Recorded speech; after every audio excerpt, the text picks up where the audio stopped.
Welcome, crypto fam, to the #1 Daily Bitcoin Pod. Bitcoin pumping, back in the green. We recaptured 104 here today. In fact, not too long ago, we were 105. And happy TGIF. In today's show, I'll be sharing the latest technical analysis, including Bitcoin hitting 220,000 reasonable.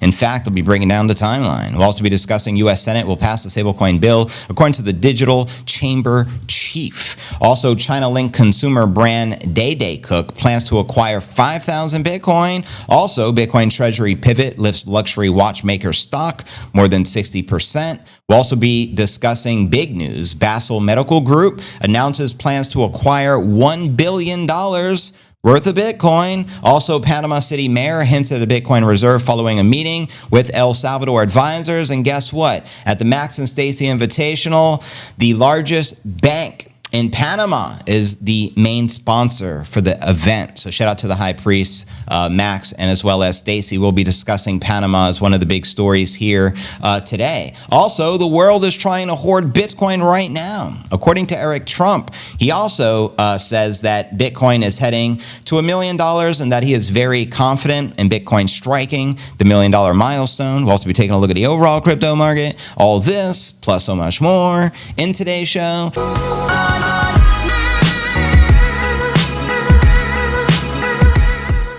If you're new to the stream, it's very important. Smash the likes. If you're on the tube, repost it on the X. And then go ahead, ring the bell, turn on all notifications. That way you get notified each and every day when I'm live. Today is Pod 1993. I'm your host, JV. Happy May 16th, 2025. Very significant day today. Can anyone guess why? It's my mama's birthday. So without my mama, I wouldn't be here right now. So help me wish my mother happy birthday, the big 72 today, so we celebrate. But anyways, fam, let's kick it off with our market watch as we do each and every day. You should be able to see on your screen here, pulling up Bitcoin back in the green, up almost 1% on the day, just above 104 at the time of the live stream. We have Ether up 2.5%, just shy of 2,600. XRP currently correcting alongside BNB, Tron, and the Pi Network. And checking out coinmarketcap.com. Still almost 3.33 trillion. It's been stuck for the past couple of days, but today it's 3.32 trillion. Bitcoin market cap 2.06 trillion. And we have 113 billion worth of volume over the past 24 hours. Bitcoin dominance 62.1% with Ether dominance at 9.4%. And checking out top 100 crypto gainers past 24 hours. Onyx, let the boys be boys. Slam up 18% on the day, followed by Hype up 9%, followed by EOS. Speaking of Brock Pierce earlier, up 8%. Let me know which alt, if any, you're bullish on for the bull, and holla at your boy in the Nibinator. And checking out the crypto bubbles, we get a visual perspective on the day. I would dare say 80-20 green over red. Zooming out on the weekly. Maybe 60-40 red over green. And zooming out on the monthly, cha-ching, the entire market pumping in the green with some of these meme tokens up hundreds of percent, like the pudgy little penguins and WIF and even Trump coin up 65% on the month. And checking out the crypto greed and fear index. Today we're at 71 greed, yesterday at 70, last week at 73, and last month at 29 in fear. And checking out the infamous time chain calendar. We have 155,011 blocks until the halving of 2028. Hopefully Bitcoin's like in the $1 million range by then. There's just no telling with a young Janet Yellen. And we're currently on block number 896,989. You can currently exchange one fiat monopoly dollar for 962 sats. So you know what to do, broskies. Pick up the sats, put down the gats, pick up some Bitcoin caps. From my man Sergio over at bitcoincaps.net. Get yourself a custom Biddy exclusive. Let's transition into our TA, aka astrology for the broskies, shall we? Headline here reads, Bitcoin hitting 220,000. Reasonable. Yeah, you're damn right, says goal-based forecast. So let's break this bitty TA down, and then we'll pull up some of the live charts as we do each and every day. Bitcoin has a decent chance of hitting 250 or more this year as attention turns to the gold copycat moves. And I can't say that second part of that word without the Nibinator going wild, if you know what I'm saying. Now, Bitcoin following gold to new all-time highs is a popular theory amongst the bulls. Historically, Bitcoin follows the gold higher with a delay of several months. And as per this analyst, the implications are considerable. This time around, with gold hitting 3,500 per ounce, which is a record all-time high. Hence, Peter Schiff doing backflips at his home here in Puerto Rico. Now, the future for the Bitcoin price action is bright. That's right. Bitcoin's position relative to gold has improved considerably since April. This is the indicator that gives me hope for the higher than expected returns later this year. And you can see the Bitcoin power curve in US dollars and gold as outlined right here. And you already know the precious metal market cap is like 22 trillion. Bitcoin market cap, 2 trillion. So we could easily do another 10x from here, and I could only imagine Bitcoin in the 7-figure range at that time, by the time we overtake the gold market cap. But let me know your thoughts. The power curve concept involves measuring Bitcoin price in gold ounces to avoid inflationary nature of the US dollar, and that's the future, because we're not going to be able to compare Bitcoin to fiat forever, because the fiat's eventually going to go to zero. Hence, we will maybe be comparing it in gold ounces. I think that's a good point. Here I am measuring the value of the Bitcoin network market cap in gold ounces and fitting that value to the power curve, according to the analysts. And amongst the results in a potential bull market target, the contextualizing the top of 2017 when we hit the 20,000 all-time high of that year. How many of you were around back then? Let me know. Quoting him here, the Bitcoin network value measured in gold continues to follow the power curve, and gold holds the current value. The Bitcoin price returns to 5 years ahead of support, 444 this year. Now we're talking. This week, he also suggested a more reasonable target for 2025 at 220. So there you have it. Bear scenario, 220. Bull scenario, 444. Por favor. He also says if we start getting above 250, that's what I would consider higher than expected. Now, I do think there is a decent chance we get there. It's just not the most likely outcome. Everything can be divided by probabilities. He's ultimately saying we have to have an open mind that can very likely happen. I mean, Bitcoin has no top, fiat has no bottom, but he's ultimately saying the more likely outcome is 300,000 range. But you let me know your thoughts. Continuing to the gold theme, analysts considered data showing how high Bitcoin could go and where to capture varying portions of the gold market cap. This would come about thanks to a shift towards digital gold, something widely anticipated to gain momentum in the coming years.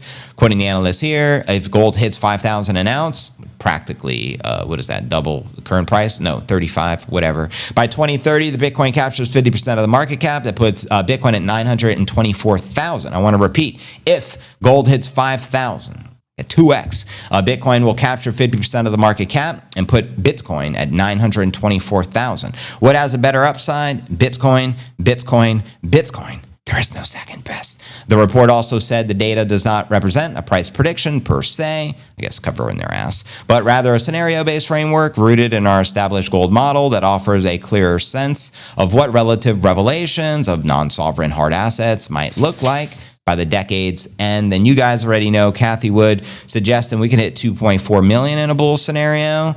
For this particular heading to the top of the decade, Arthur Hayes, as I covered, I believe that was yesterday's podcast, is suggesting we can hit $1 million within the next 3 years by the year 2028, which is the year of the next halving. Let me know if you agree, disagree. And let's pull up some of the live charts. I'm going to do some live chart biddy action Jackson for the broskies and the baddies. So you should be able to see live it on your screen via TradingView, via Coinbase, 1 hour chart. A few targets in play. We do have a green bull scenario sitting at 116, bullish pennant, very bullish for the 1 hour chart. And zooming out from there, and we do have an overall bullish pennant formation, which is also very bullish. Checking out the 4 hour chart. 4 hour is also a bullish pennant. We also have a similar target here.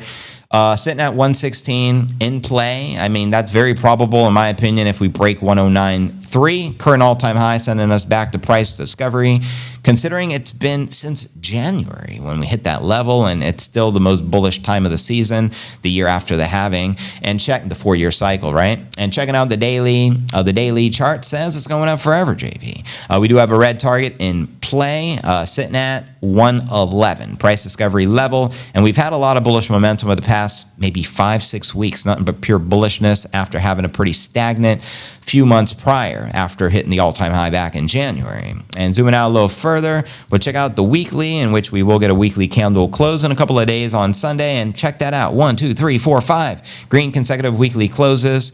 Bullish territory has resumed. We also have the 124 cup and handle target in play, which has been sitting on this chart for literally months, as we cover this every day. You guys should know. But anyways, checking out also the monthly, taking a quick look, and I accidentally just hit something else called the 10 range. I'm not even going to pretend to understand what that chart means. Give me a second. Let's go to the 1 month and get a broad perspective here.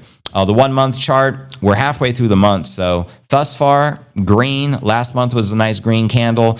It looks like this month we'll get another green candle, and hopefully we continue the bullish momentum. It's been nothing but pure bullishness since we transitioned from Q1 to Q2 2025, year preceding the halving, new all-time highs in play. And if you don't know, you're gay.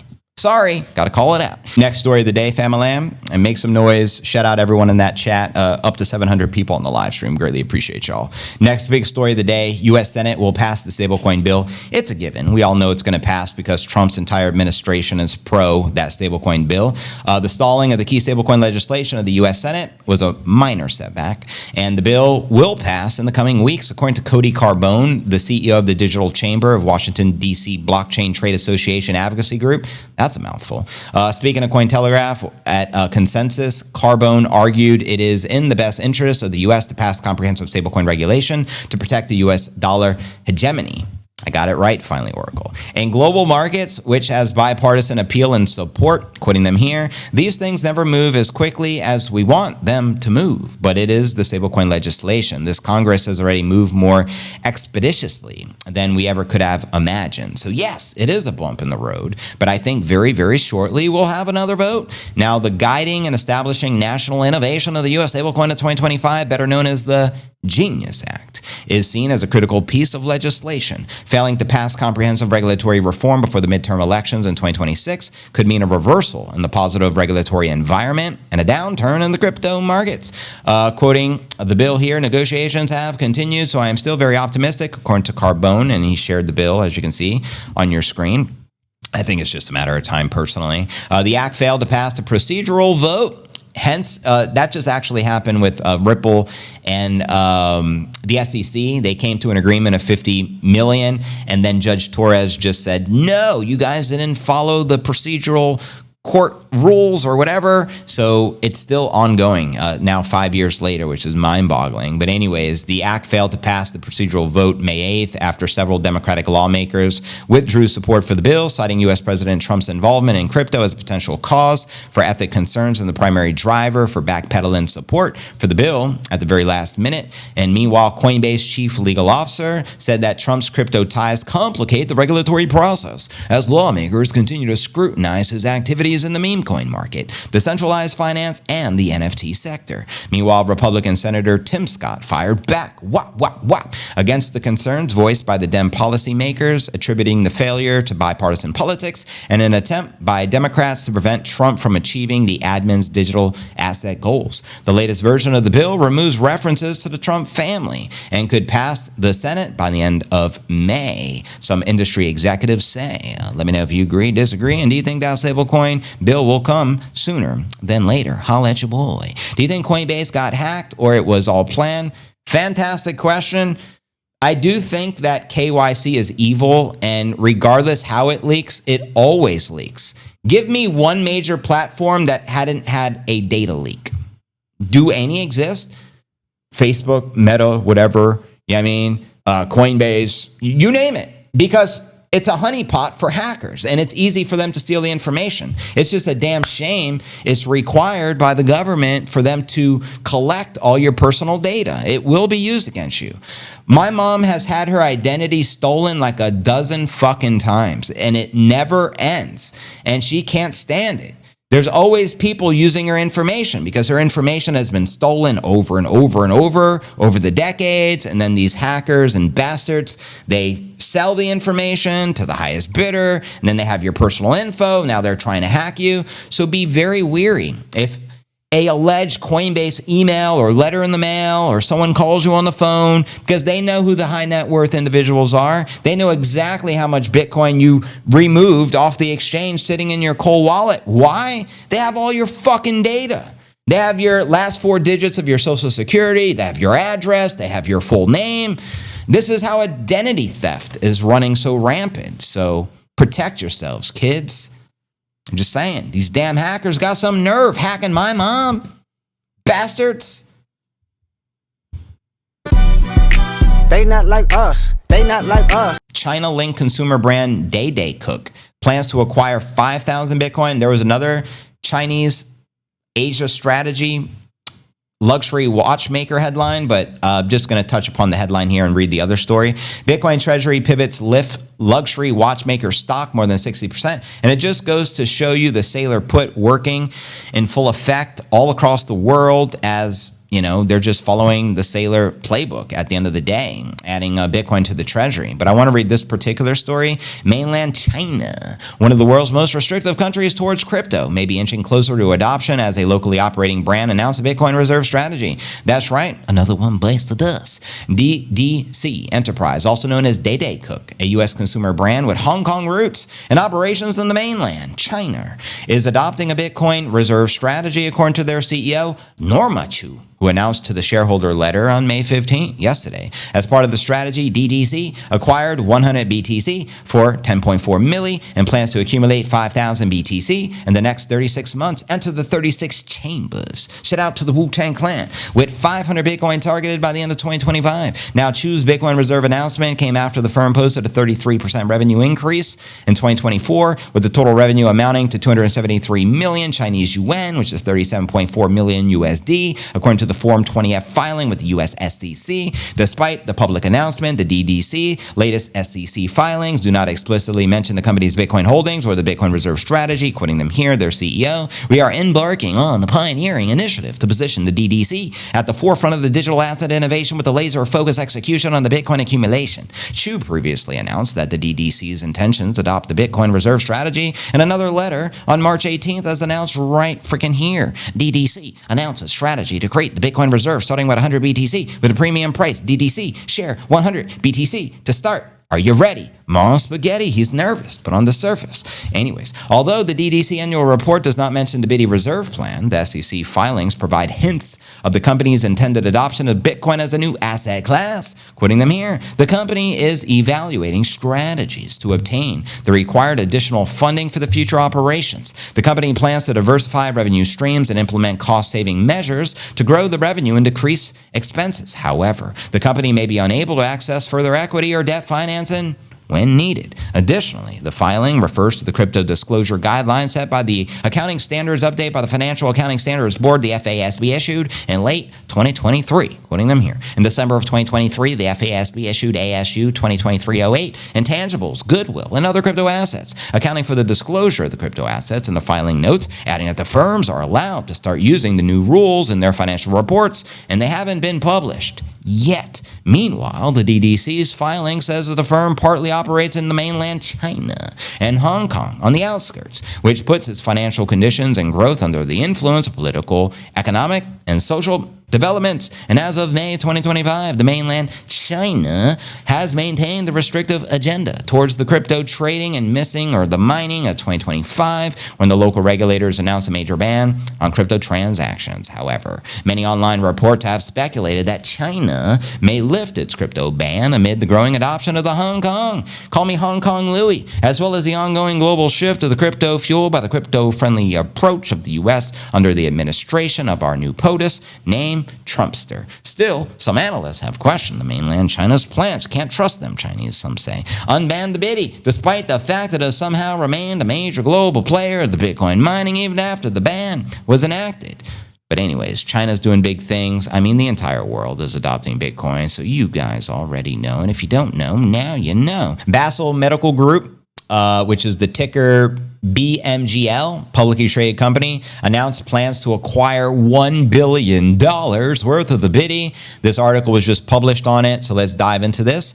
Again, the ticker on the NASDAQ is BMGL. You can look it up. They entered an exclusive negotiation for $1 billion acquisition of Bitcoin, marking a major shift in the financial strategy. The move will reshape the company's treasury reserves while continuing its focus on healthcare expansion all across Asia. Another Asian company blasted us with the Bitty. The BMGL stated that the deal is being structured to a share swap arrangement involving institutional investors and high net worth individuals from the crypto sector. This initiative, once completed, is expected to position BMGL among the most financially flexible medical service provider in Asia Pacific. That's right. BMGL is aiming to build a stronger financial base to accelerate the expansion into the emerging Asian healthcare markets. The proposed transaction would diversify the company's balance sheet and improve its access to capital for future acquisitions. Dr. Darren Choa, Chief Executive Officer, said, "This $1 billion financial transformation will give us the capacity to execute our Asia growth strategy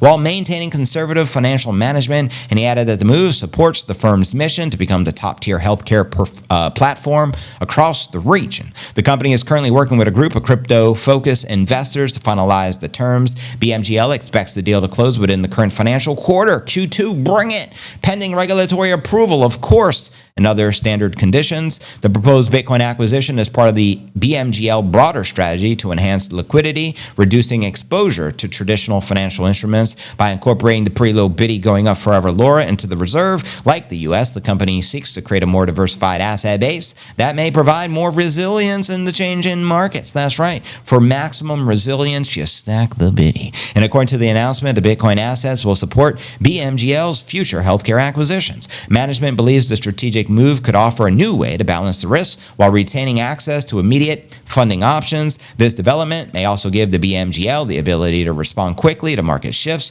or investment opportunities in the fast-growing healthcare sector, particularly in the underserved areas across Asia. So game on. BMGL joins the growing list of the publicly traded companies that have added the Bitcoin to the corporate treasuries, such as Strategy with Mikey Saylor. Also in Brazil, there was big news today. Fintech firm called Meluiz recently completed a 28 million Bitcoin acquisition for the shareholders' approval and a transition into a Bitcoin treasury company. They now hold 274 Bitcoin. Are you starting to notice a little trend? Every major company that is smart then doesn't have their head stuck between their arse is adopting a Bitcoin treasury strategy so their stock can go crazy, satisfy the shareholders, and satisfy the rest of the world. Next story of the day. Here's big news coming out of Panama. Check it. Panama City mayor hints at a Bitcoin reserve following the meeting with the El Salvador advisors. Who do you think the El Salvador advisors are? Max, Stacy, doing God's work out there in Bitcoin country. But I also want to share these tweets. Panama capital city mayor says the country will have a national Bitcoin reserve within a year. Nation state FOMO like a mofo intensifies. Nippinator got some competition. Look at this guy. We got to get Nippinator in one of these official positions now that he's no longer working for the SEC. Now also, thrilled to announce breaking news. Panama's #1 Bitcoin friendly bank, Tower Bank, will be the lead sponsor of the Max and Stacy Invitational. I will be there. The event is going down in January 2026. Cop your tickets today. MaxandStacyInvitational.com. Central American Bitcoiners for the win. Baby. That's the featured sponsor at the event. So you already know Panama's being orange-pilled as we're speaking. Only a matter of time before they adopt the Bitcoin strategic reserve for Panama. And but let's dive a little deeper into the particular story here. Panama City mayor and I hate when those pop-ups pop up. I got to hit no thanks. There we go. Panama City Mayor Mizrachi stirred speculation about a possible Bitcoin reserve after a cryptic post on X, and all he wrote was Bitcoin reserve. Now, if you can read between the lines, I think it's pretty self-explanatory. They're looking to establish a Bitcoin reserve. The cryptic post, oh my God, so cryptic, followed by his meeting with Max and Stacy, two of the key architects behind El Salvador's Bitcoin policy. Kaiser currently serves as Bukele's Bitcoin advisor, while Herbert leads the country's Bitcoin office. Hence, shout out Max and Stacy for doing God's work. El Salvador has implemented a Bitcoin forward financial strategy to accumulate top-tier biddies for its reserves. As of May 15th, El Salvador holds 6,178 Bitcoin, valued at $644 million, and before you know it, that'll be in the billion-dollar territory. Mark my words. And although the content of their discussion remains private, the timing of the post suggests the idea of a Bitcoin reserve may be on the agenda. I'll second that. Notably, Kaiser had posted about how the two Central American countries can play a pivotal role in the Biddy future. Quoting Max here, Bitcoin is transforming Central America. El Salvador's geothermal and Panama's hydroelectric will power the Biddy revolution.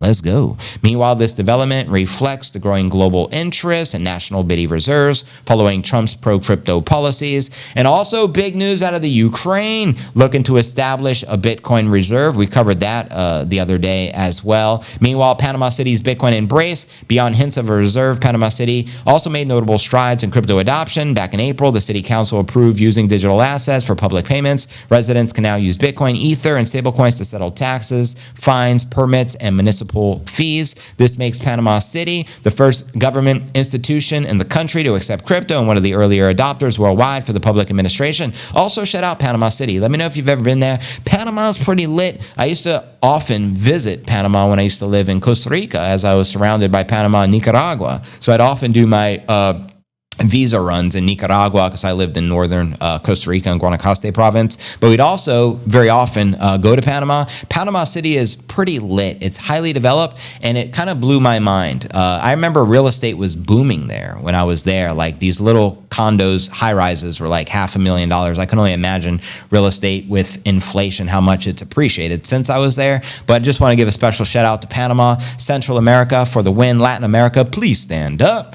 And you already know. So that's pretty major right there. All right, fam. Now for our feature story of the day. The world is trying to hoard Bitcoin right now, according to Eric Trump. He also says he is fully confident that the Bitcoin price will hit $1 million per coin. So here's the latest from the Trumpster. Eric Trump, that is. There is an ongoing race across the world for the Bitcoin accumulation, hence the term global hash war, which was coined by Max Keiser. So shout out Max. And according to Eric Trump, the second eldest son of U.S. President Donald Trump, speaking at the crypto conference in Toronto on May 15th, that was yesterday. Shout out Toronto. Trump said that from families to government funds, everybody in the world is trying to hoard Bitcoin right now.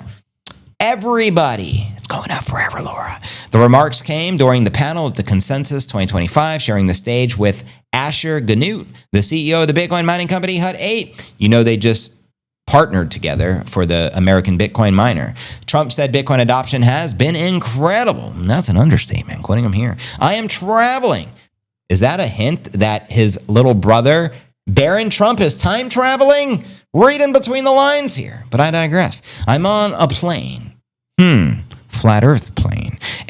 Everybody in the world is trying to hoard the Bitcoin right now. No kidding. Everybody, he reiterates. I hear it from sovereign wealth funds. I hear it from the wealthiest families. I hear it from the biggest companies. So kudos to all my Bitcoin fam who front ran all these governments, including the United States, Trump, and all of the rest. You guys deserve this.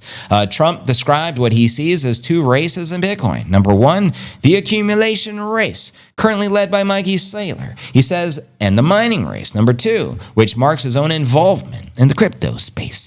President Trump's third child is co-founder of the American Bitcoin, the Hut 8 subsidiary. And on May 12th, the company announced American Bitcoin would merge with Gryphon Digital Mining in a stock-for-stock transaction. That will result in a public listing on the NASDAQ. Let's get it. The size of the Trump family crypto ventures has grown considerably over several years, from NFT collections and mining to meme coins and stable coins. They're all in. Say that again. Critics say the ventures pose conflicts of interest and open the door to potential corruption.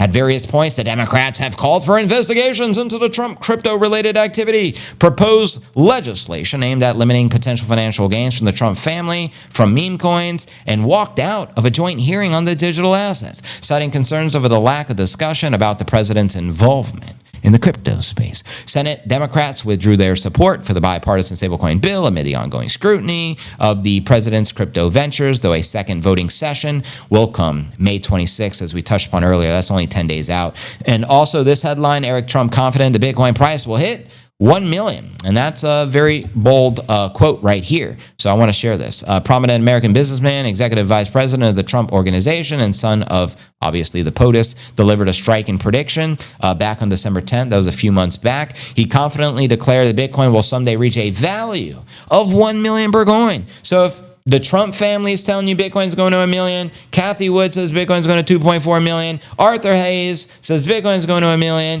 JV says Bitcoin going to 1 million. Max Keiser says Bitcoin's going to 1 million. Samson Mouse says Bitcoin's going to 1 million. Anyone that knows anything about Bitcoin, we know with absolute certainty Bitcoin will 10x to $1 million. It's inevitable.